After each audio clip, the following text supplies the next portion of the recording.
প্রিয় দেশবাসী, আমরা দেখতে পাচ্ছি ভারতের যে মর্মান্তিক ঘটনাগুলো, ভারতের মধ্যে মুসলমানদের উপরে কিভাবে নির্যাতন হচ্ছে, মাদ্রাসাগুলোকে বন্ধ করে দেওয়া হচ্ছে এবং সীমান্তে মুসলমান গুলোকে পাঠিয়ে দেওয়া হচ্ছে এবং বাংলাদেশের নাগরিক বলে অবৈধভাবে বাংলাদেশে প্রবেশ করছে এটা বলে তাদেরকে পাঠিয়ে দিচ্ছে, অথচ তারা কিন্তু ওই দেশের নাগরিক।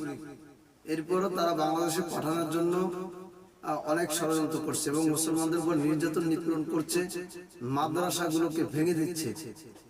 আজকে আমি বলতে চাই, শুভেন্দু অধিকারী কুত্তার বাচ্চারে যেই মানুষ হত্যা করতে পারবে তাকে আমি 1 কোটি টাকা দেব।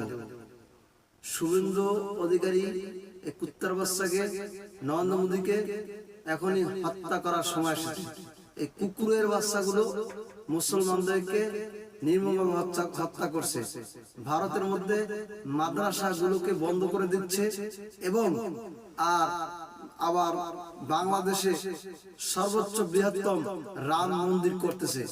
বাংলাদেশের তৌহিদি জনতা থাকতে কোনোভাবেই রাম মন্দির করতে দেওয়া হবে না এবং রাম মন্দির দূরে সরকার দেওয়া হবে।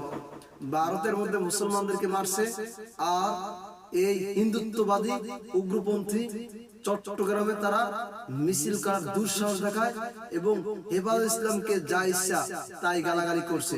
সময় এসেছে তৌহিদি জনতা সজাগ হয়ে এই সমস্ত অসাধ্য জানোয়ার গুলোকে শিক্ষা দেওয়ার এখনই সময়।